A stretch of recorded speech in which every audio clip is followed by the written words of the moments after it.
Merci, je suis très heureuse d'être présente aujourd'hui. Pourquoi ? Parce que ce sujet m'est extrêmement cher, effectivement. La transition énergétique, on en parle beaucoup. Eh bien, chez Engie, on souhaite être le leader de la transition énergétique de manière très concrète, inspirer nos collaborateurs, inspirer nos clients et engager ce mouvement en France, en Europe, aux États-Unis, en Amérique du Sud, un petit peu partout dans le monde. Alors, comment on s'y prend ? Eh bien, c'est une aventure de tous les jours. Les technologies d'il y a 10 ans, eh bien, ce ne sont pas les technologies de dans 10 ans. Alors la transition énergétique, eh bien, c'est les énergies renouvelables, c'est l'évolution du gaz entre le gaz d'aujourd'hui et le gaz de demain qui sera de plus en plus vert, et puis c'est les économies d'énergie. Et tout ça, ça crée un ensemble. Alors quand on a commencé à se lancer dans la transition énergétique, on parlait du gaz, le passage du charbon au gaz, effectivement une première étape. Mais par la suite, on a parlé du renouvelable. Alors tout le monde pense à l'éolien, le solaire. Est-ce que c'est suffisant ? Non, on a tous en tête le sujet de l'intermittence. Alors non, c'est pas suffisant. Il faut tous les jours nous réinventer. Ça sera l'éolien terrestre, ça sera le solaire, ça sera l'éolien en mer, ça sera les batteries. Et demain, ça sera l'hydrogène. Alors quand on dit demain, demain c'est quand ? En fait, demain c'est aujourd'hui.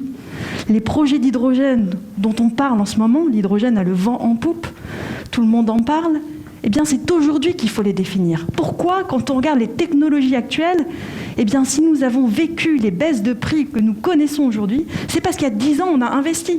Le solaire il y a 10 ans était 10 fois plus cher que le solaire d'aujourd'hui, même beaucoup plus. L'éolien c'est la même chose.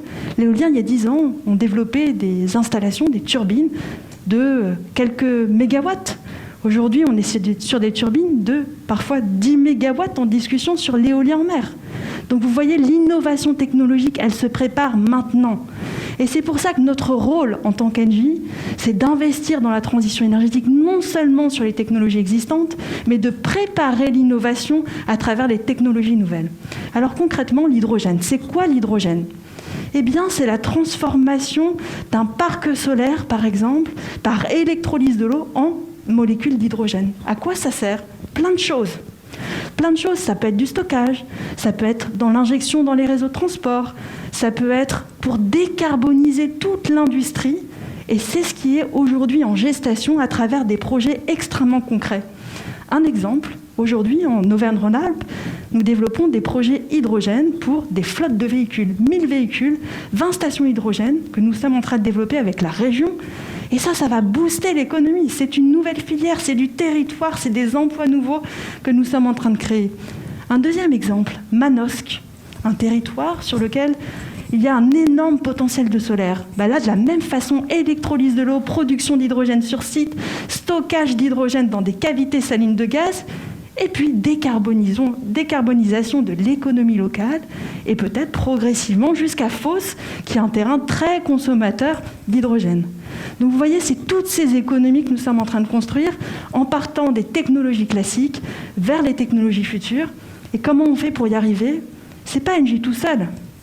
C'est un dialogue de territoire. C'est les politiques locales, centrales.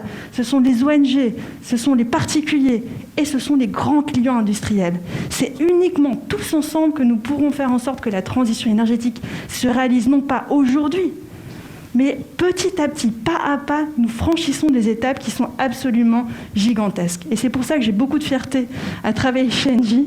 C'est pour ça que je suis passionnée par ce que je fais. Et c'est aussi pour ça que tous nos collaborateurs aujourd'hui vivent à travers notre raison d'être. Notre raison d'être, quelle est-elle ?